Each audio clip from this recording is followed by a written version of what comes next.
7가지 절기가 다 끝나요. 근데 제가 작년에 여러분들에게 한번 말씀을 드린 것 같아요. 이 절기라는 단어가 모에드라고 하는 단어를 쓴다라고 말씀드렸어요. 근데 이 모에드라고 하는 뜻이 뭐냐면 하나님이 정하신 때요. 하나님의 때가 아니라 하나님이 정하신 때가 모에드라고 하는 거예요. 그러니까 절기는 뭐냐면 하나님이 정하신 때예요. 그래서 사실 절기 하나하나는 모든 게 다 우리가 의미를 부여할 수 있거든요. 예를 들어서 첫 번째 모든 절기의 기준은 유월절인데, 유월절은 여러분이 잘 알다시피 이스라엘 백성들이 홍해를 건너기 바로 직전에 죽음의 사자가 건너뛰었다 그래서 유월이잖아요. 그러니까 그 유월절은 구원을 나타내는 거예요. 구원을.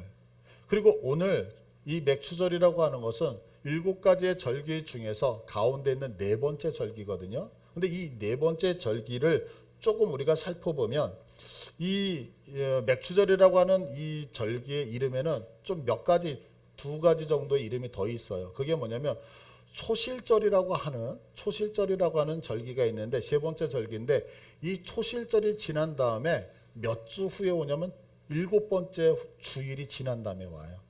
그러면 일주일이 7일이니까 7주 후면 77에 49잖아요. 그래서 49일, 7주가 7번이 지난다 그래서 77절이라고도 얘기하기를 하거든요. 그래서 맥추절, 77절은 같은 이야기예요. 또 성경에서 보면은요, 49일인데 성경은 49라고 하는 숫자와 플러스 1을 해서 50일이라는 숫자를 같이 써요. 그래서 여러분들이 희년 이런 소리 들어보셨잖아요. 희년. 그러면 49년째가 안식일이거든요. 근데 거기에 1년을 더해서 50년째가 희년이 되어진다고요. 그래서 지금도 우리가 교회 절기로 희년을 따지고 이러잖아요. 그래서 성경에는 49일이라는 수와 50일을 같은 개념으로 써요. 그래서 이때를 77절 이러기도 하고, 또 다른 말로 5번이 돌아온다 그래서 오순절이라고 하는 단어도 쓰는 거예요. 그래서 맥추절, 77절, 오순절이라고 하는 단어가 다 동일한 이름이다라는 거 기억을 하셨으면 좋겠고요. 그런데 이 맥추절에 구약에 아주 큰 사건이 하나가 이루어지고요, 신약에 아주 큰 사건이 이루어져요. 그게 뭐냐면, 구약에서는 어떤 사건이 일어났냐면, 이스라엘 백성들이 홍해를 건너왔어요. 건너오고 시내산에 머물잖아요. 근데 그 시내산에 머물다가 우리가 잘 알다시피 모세가 시내산 꼭대기에 올라가서 40일을 지내면서 하나님 앞에 십계명을 받게 되어져요. 그 십계명을 받은 날이 언제냐면 바로 이 날이에요. 오순절. 또 신약에서는 우리가 잘 알다시피 예수님이 죽으시고 부활하신 이후에 하늘로 승천하시잖아요. 그리고 승천하신 다음에 50일이 지난 날 마가의 다락방에 성령이 임하시는 사건이 있거든요. 그래서 구약에서 큰 사건은 이날 오순절날, 맥추절날 우리가 십계명을 받은 날이고요, 신약은 성령을 받은 날이죠. 그러니까 이것을 조금 더 의역을 한다 그러면 이렇게 얘기할 수 있겠죠. 노예였던 이스라엘 백성들이 오합지졸이었잖아요, 홍해를 건너올 때는. 근데 이제는 국민이 만들어졌어요. 그리고 그들에게 하나님의 법이라는 주권이 주어지는 날이 이 날이란 말이에요. 그래서 여러분들 영토는 없어도 국민이 있고 주권이 있으면 국가가 성립되어진다는 건 아시죠? 그러니까 지금 이스라엘 백성들이 어찌 보면 주권을 회복하여 하나님의 백성으로 만들어진 날이 언제냐? 오순절, 맥추절 이 날이거든요. 또 신약으로 따지면 어때요? 예수님이 부활하신 이후에 이제는 성령님이 부어지심을 통하여 내가 하나님의 음성을 듣고 하나님의 통치를 누리는 하나님의 백성이 된 날이 바로 오순절 날이라고 하는 거죠.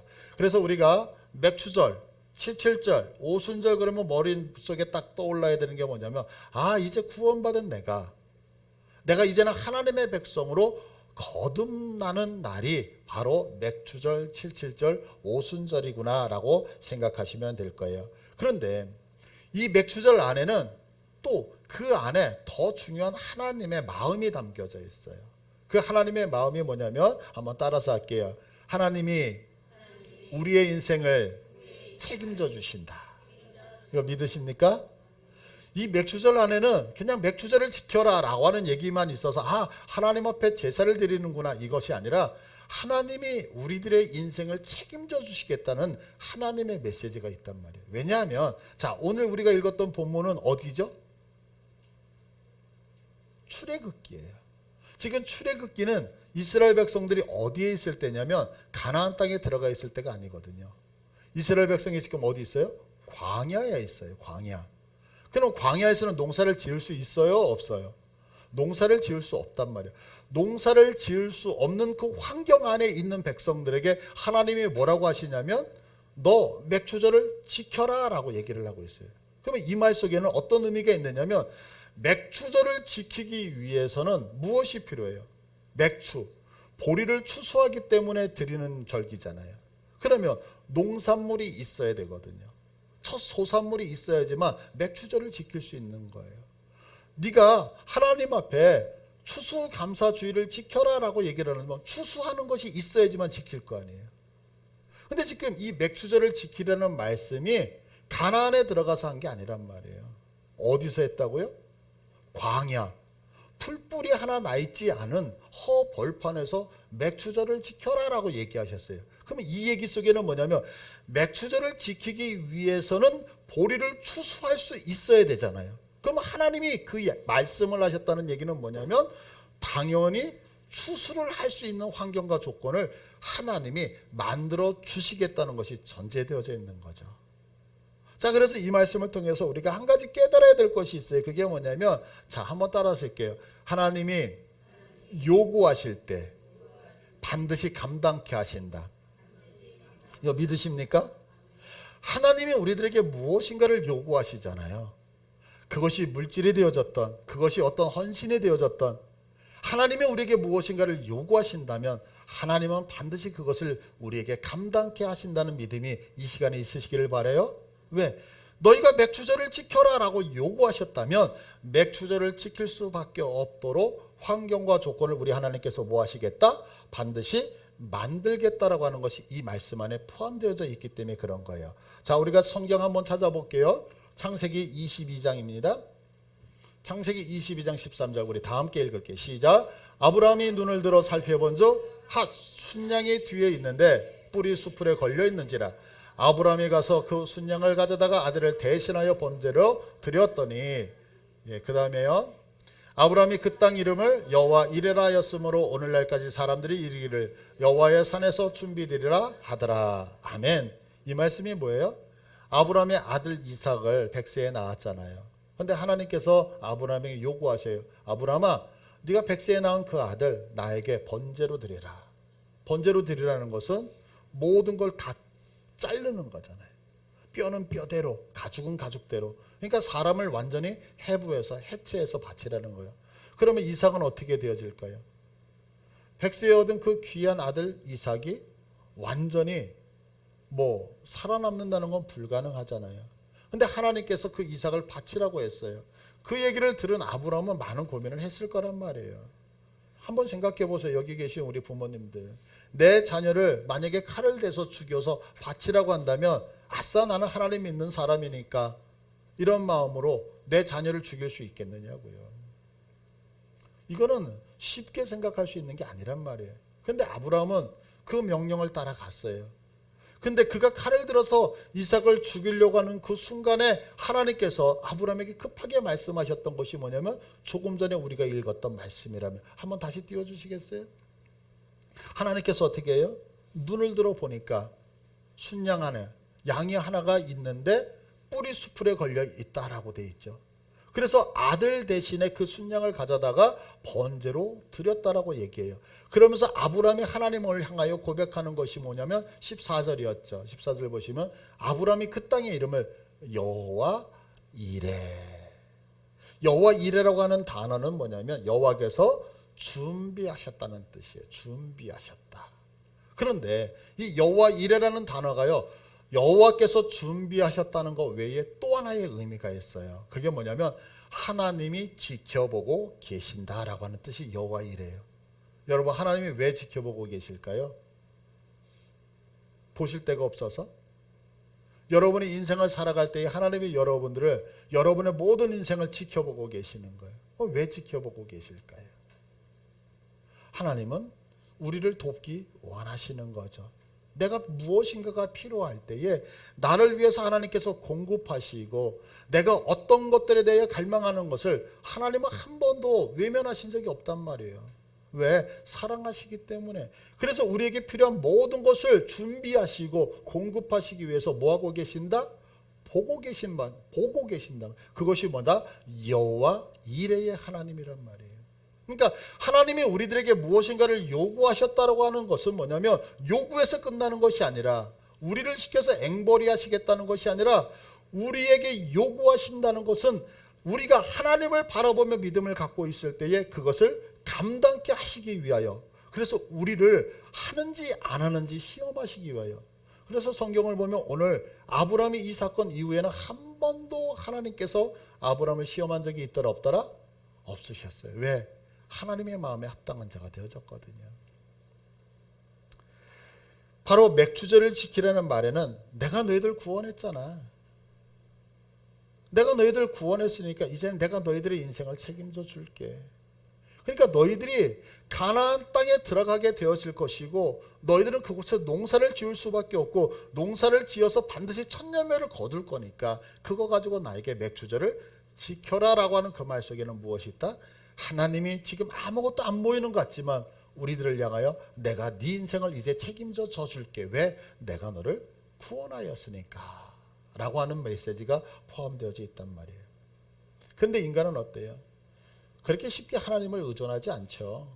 그래서 예레미야서에는 제가 늘 말씀드리지 이런 설명이 있죠. 내 백성이 두 가지 악을 행하였는데, 첫 번째 악이 뭐예요? 생수에 근원된 나를 버린 것, 그리고 스스로 웅덩이를 팠다.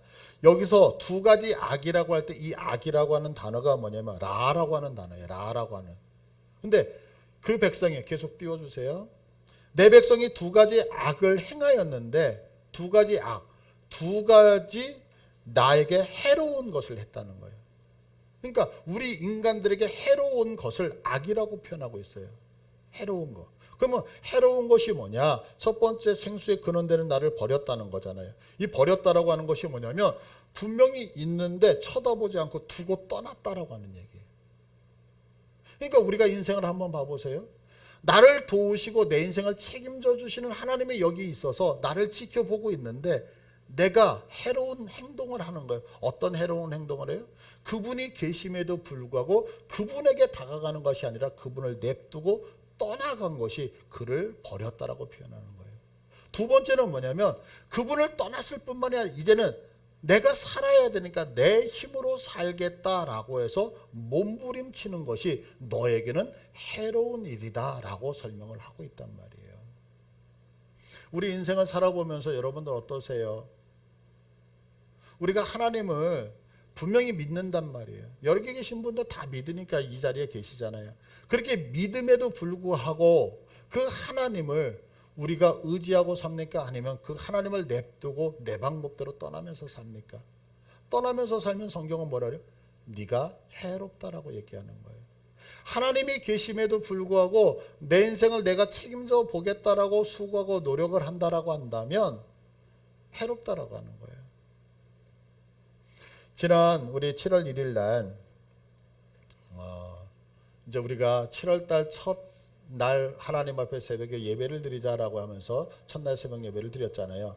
그날 이런 말씀을 가지고 말씀을 증거했었는데 다시 한번 잠깐 살펴볼게요. 잠언서 19장 21절을 보시면은요. 이 말씀이었는데 사람의 마음에는 많은 계획이 있어도 오직 여호와의 뜻만이 완전히 서리라. 여기서 사람의 마음에는 많은 계획이 있다라고 하는 이 계획이라고 하는 단어가 마하사바라고 하는 단어를 써요. 그 지우지 말고 계속 띄워줄래요? 계획이 있어도 이 계획이라는 많은, 마하사바라는 많은 생각, 사상이라고 하는 것을 얘기를 하고 있어요. 생각과 그러니까 우리가 인생을 살아가면 어때요, 여러분들? 이런 생각도 하고 저런 생각도 하고 우리가 인생 속에서 수많은 생각들을 하잖아요.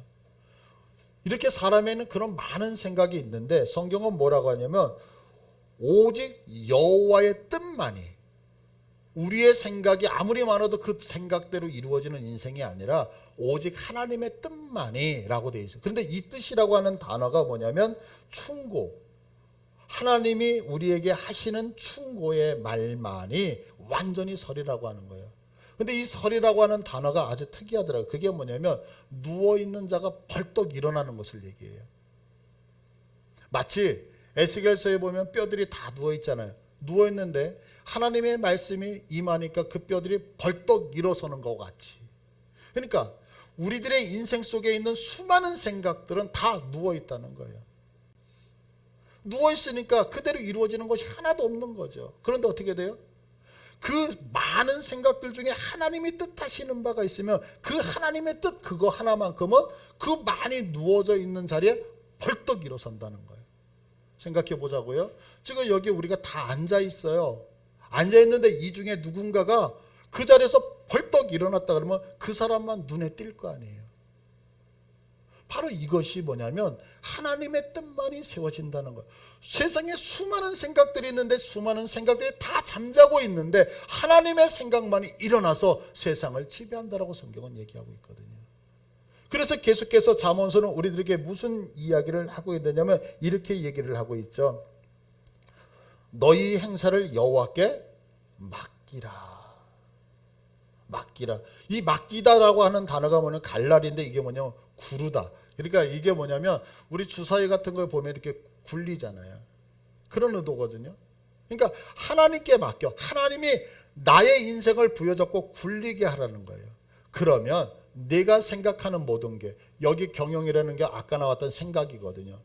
그러면 너희들이 생각하는 모든 생각들이 이루어지라는 거예요. 성경은 분명하게 얘기해요.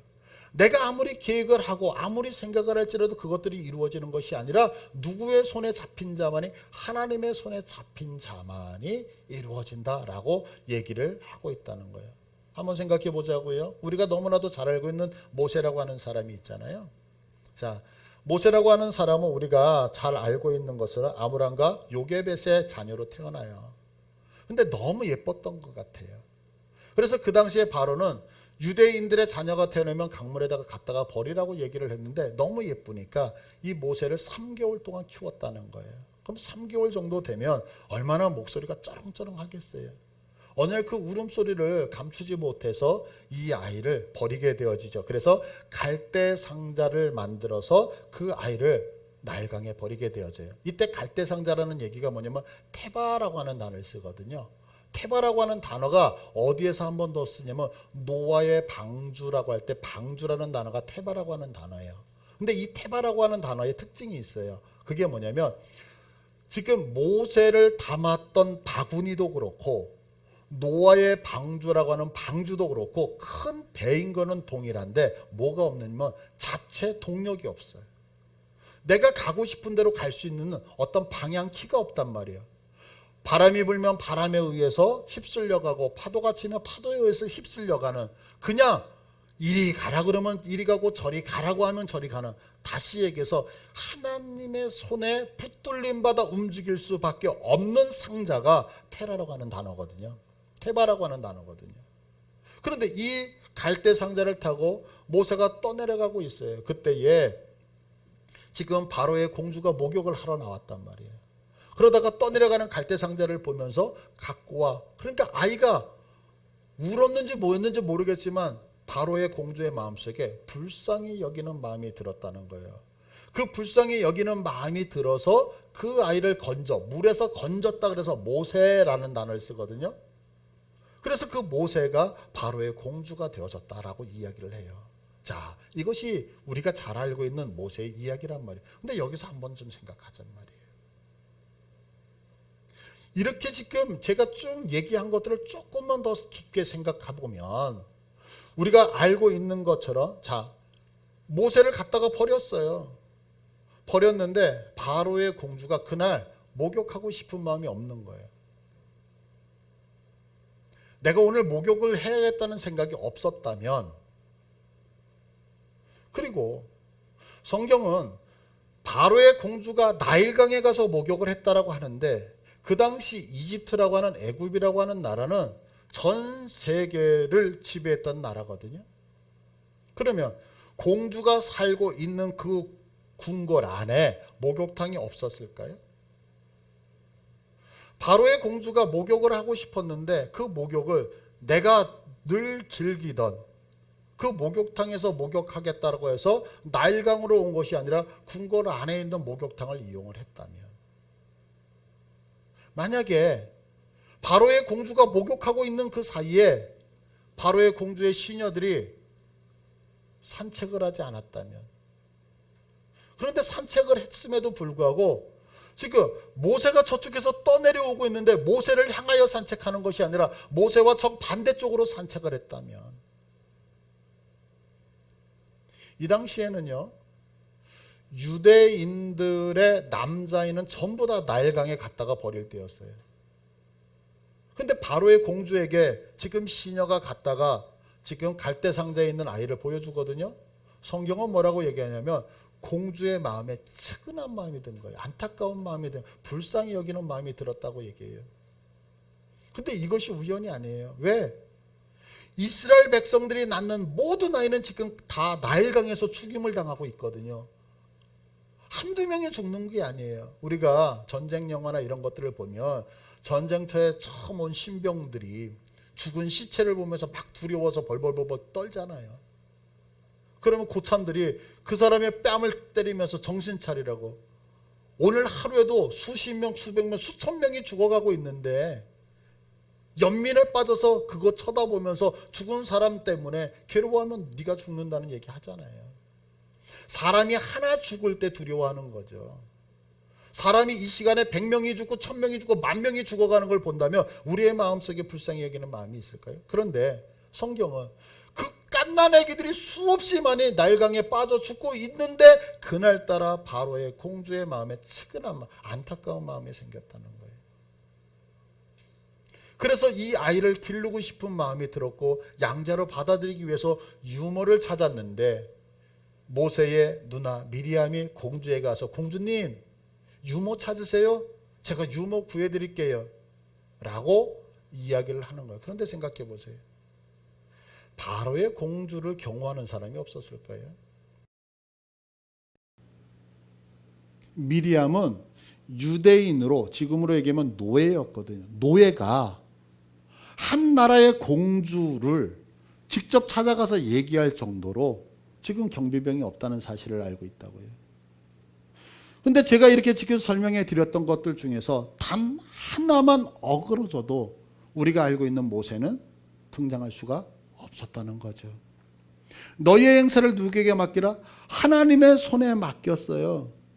이게 자의가 됐던 타의가 됐던 모세의 인생이 하나님의 손에 맡긴 바 되어지니까 하나님이 그의 인생을 굴리시니까 하나님이 철저하게 그를 한 단계 한 단계 한 단계 한 단계, 그래서 하나님이 나라의 민족을 영도하는 영도자로 만드셨다는 사실 믿겨지십니까? 여호와께서 굴리실 때에 우리들의 인생은 반드시 큰 확립되어서 승리한다는 사실 믿으시길 바라요. 오늘 본문으로 다시 오시면은요, 분명히 하나님의 의제로 맥추절을 지킬 수 있게 해주시겠다는 거예요. 그런데 오늘 본문 16절 다시 한번 보자고요. 그런데 성경은 이렇게 맥추절을 지켜라, 내가 지킬 수 있도록 도와주겠다는 거예요. 그런데 그 다음에 이렇게 설명하고 있어요. 이는 내가 수고하여 밭에 뿌린 것에 첫 열매를 거둠이니라 라고 얘기해요. 우리가 성경을 보면서 오해하는 것이 있어요. 뭐 찬송가 606장 같으면 며칠 후 요단강 건너가 만나리, 이러니까 요단강 건너가서 가나안 땅에 들어가면 우리가 천국이라고 생각을 하거든요. 그런데 가나안 땅은 천국이 아니에요. 왜냐하면 가나안 땅이 천국이 되려면 일단 가나안 땅에 전쟁이 있으면 된다 안 된다? 전쟁이 있으면 안 되잖아요.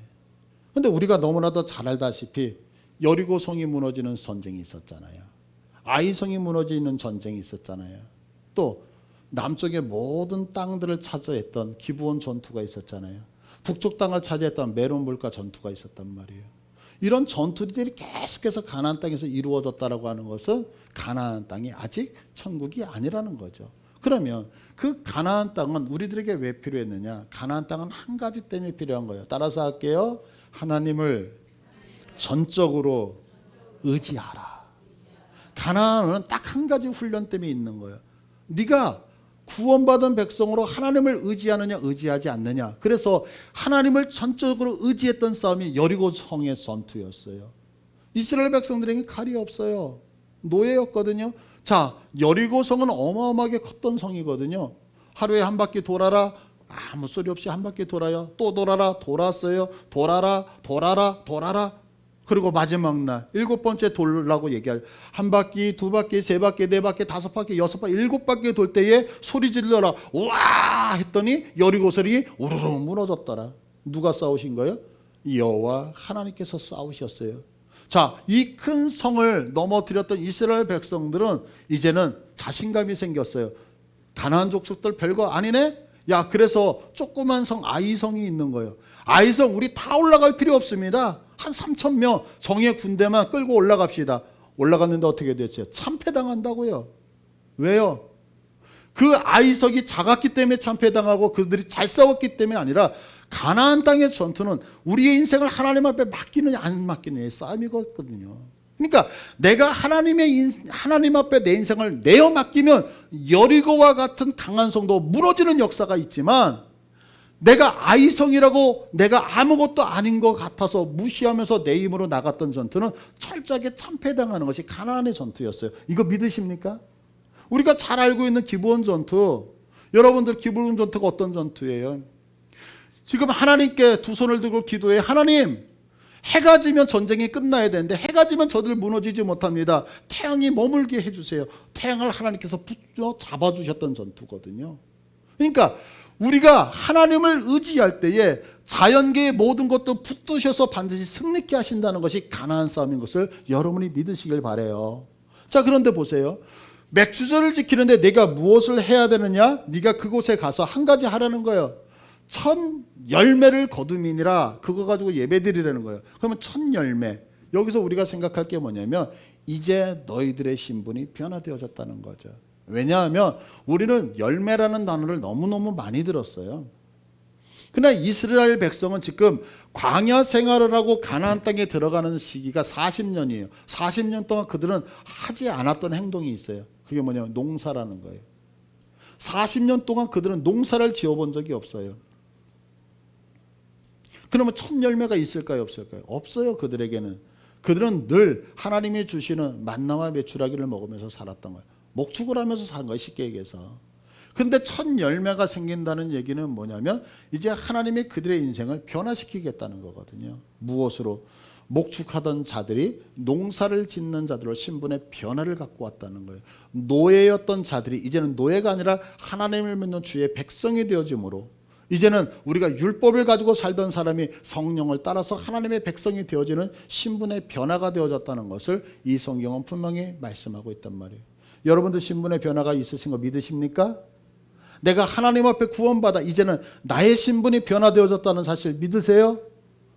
정말 믿으십니까? 그런데 성경을 여기서 보시면 뭐라고 얘기를 하고 내면 이렇게 10열매를 거둔 것을 가지고 맥주절을 지키라고 얘기를 하고 있다는 거예요. 그런데 우리는요, 내가 신분이 변화된 자라고 이야기를 해요. 목축업을 하던 자가 지금 농사를 짓는 사람으로 신분이 변화가 되어졌어요. 그러면 신분이 변화된 이 자가 무엇을 가지고 신분이 변화되어져 있는 농사를 지어서 그 열매를 가지고 하나님 앞에 맥주절을 지켜야 된다고 성경은 얘기를 하고 있는데, 만약에 이가 농사꾼임에도 불구하고 철면 열매가 없어서 여전히 목축업을 하는 사람으로서 살아간다면 맥주절을 지킬 수가 없는 거죠. 내가 예수를 믿고요, 내가 하나님을 믿고요, 구원을 받아서 신분의 변화가 되어졌다고 우리 모두가 고백하고 있단 말이에요. 그럼 하나님이 얘기하는 게 뭐냐면 네가 예수를 믿고 신분이 변화되어져서 하나님의 사람이 됐다면 하나님의 사람이 된 사람은 반드시 10열매가 있다라고 하는 거예요. 믿으십니까? 그러면서 하시는 얘기가 뭐냐면 예수를 믿고 변화된 자에게 10열매가 있는데 그 10열매를 가지고 드리는 제물이 맥주절이라고 하는 사실이에요. 그럼 여기서 제가 여러분들한테 드리고 싶은 게 뭐냐면 주님의 자녀로 신분이 변화되어졌다고 하는데 우리들의 첫 열매는 무엇인가요? 내가 예수를 믿고 신분이 변화되어져서 하나님의 은혜 안에 산다고 고백을 했는데 그러면 우리들의 첫 열매는 무엇인가요? 또한 내가 지금 가지고 있는 수고하여 뿌린 그 첫 열매는 지금 여러분의 인생 속에서 어디에 있나요?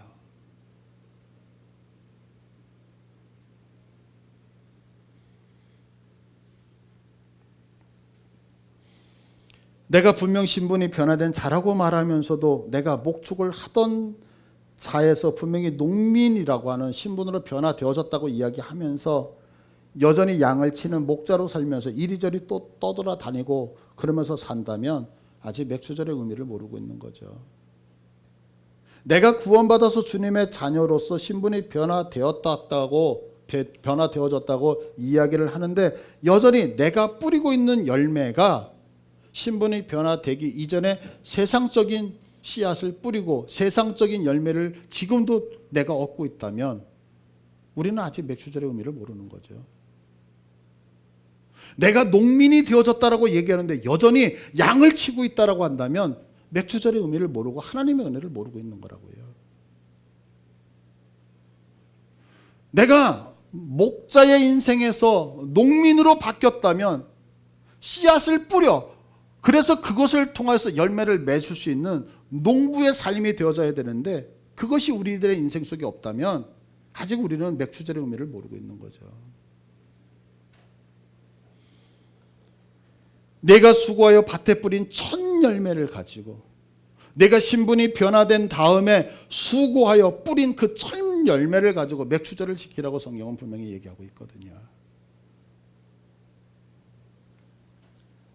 맥주절의 절기는요, 구원받은 하나님의 백성들이 변화되어져서 그 예수님이 가셨던 그 길을 나도 걸어가는 거예요. 왜? 내가 이제는 구원받은 거에서 끝나지 않아서 신분에 변화되어진 것을 알기 때문에. 그래서 주님이 가셨던 그 장성한 분량까지 가는 과정 안에서 우리에게 분명히 변화되어졌기 때문에 열매가 맺혀진다라고 성경은 얘기하고 있는 거예요. 그 열매 가지고 뭐 해야 된다? 그 열매 가지고서 하나님 앞에 예배를 드려야 된단다. 이게 맥주절의 의미란 말이에요. 마지막으로 성경 한번 볼까요? 사도행전 2장 43절을 보자고요. 사도행전 4장 23절.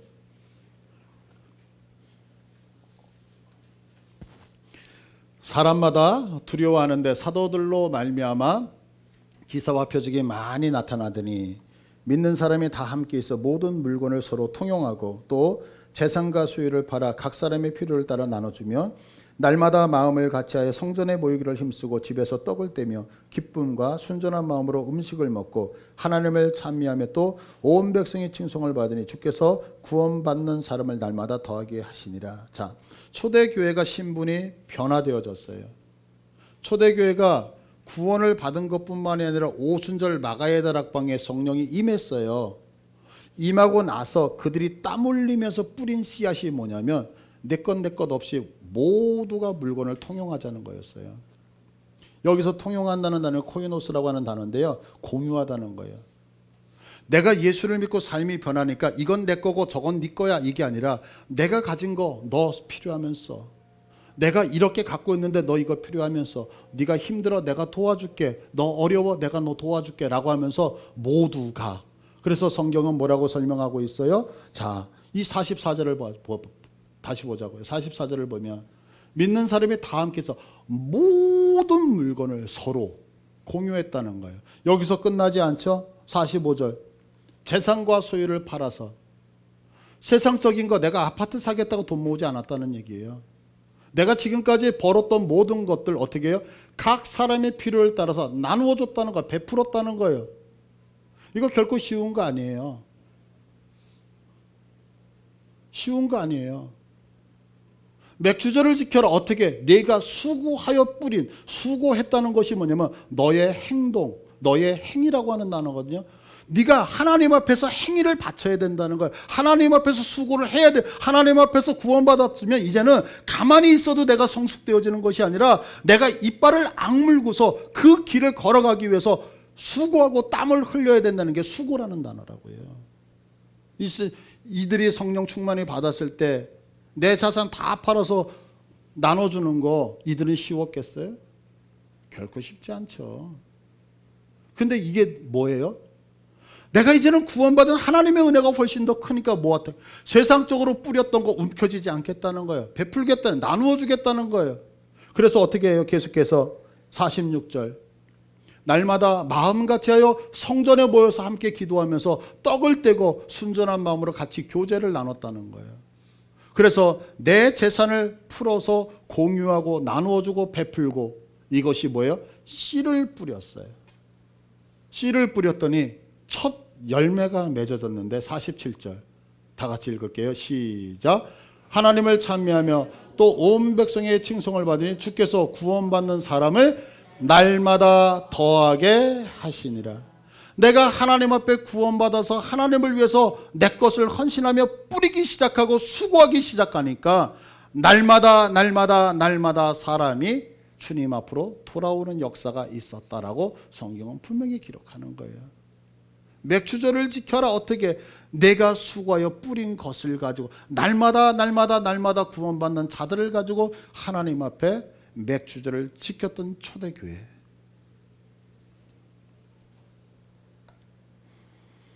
주님은요, 맥주절에는 뭐해도 하나님의 시간표를 통해서 이제는 내가 내 인생 전부 다 책임져 줄 테니까 이제는 구원받고 삶의 변화가 되어진 너라면 첫 열매 맺기 위해서 수고하여 씨를 뿌려야 한다고 말씀하고 있는 거예요. 그리고 반드시 그 수고하여 뿌린 열매를 가지고 예배해야 된다고 말하고 있는 거죠. 이것은 우리에게요, 부담이 되어지지 않았으면 좋겠어요. 이것은 우리에게 지금 부담을 주기 위해서 열매를 맺으라는 건 여러분에게 부담을 드리려고 하는 것이 아니라 이것은 성숙의 문제란 말이에요. 내가 신앙생활을 해서 구원받은 어린 아이에서 이제는 주님을 위해서 일할 수 있는 성숙의 단계로 나가는 문제지 이건 부담의 문제가 아니란 말이에요. 믿음으로 받으시길 바라요. 언제나 어린 아이처럼 신앙생활할 수는 없잖아요. 그리스도의 장성한 분량까지 여러분들이 가기를 이 시간에 간절히 축복을 합니다. 다시 한번 설명합니다. 수고한다, 힘든다 이런 얘기, 성경 수고한다는 얘기는 마세라고 하는 단어를 통해서 행위, 행동, 노동이라는 단어를 쓰고 있는 거예요. 그러니까 내가 구원받아서 하나님의 은혜가 크다면 반드시 행위로, 행동으로, 노동으로 주님 앞에 헌신하는 모습이 있어야 되고 그 결과 주께서 뭐 하시겠다? 내가 첫 열매를 맺게 하시겠다라고 하시는 거죠. 여러분 지금 주님은요, 내가 수고하여 밭에 뿌린 첫 열매 가지고 맥주절 지키라고 하고 있어요. 원하는 것은 여러분들 밭에 뿌리기 위해서 여러분의 행위와 노동과 모든 것들을 동안에 수고하시는 여러분들 되게 축복합니다. 수고하라 하신 분은 반드시 우리에게 열매를 맺게 하실 것입니다. 그리고 그 열매를 가지고 주님 앞에 우리가 예배할 때에 주님은 우리의 모든 삶을 기뻐 받으실 것입니다. 우리 이 시간에 찬양하고 기도하기를 원합니다.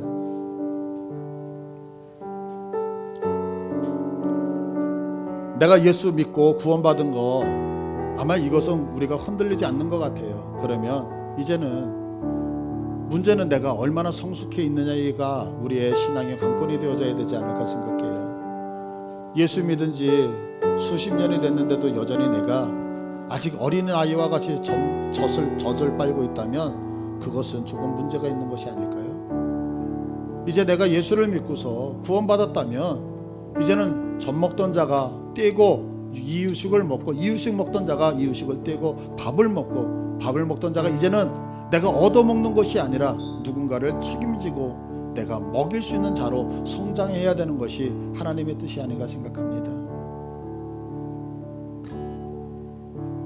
우리 이 찬양을 부르면서 우리의 마음을 한번 정돈하시고 그리고 기도했으면 좋겠습니다.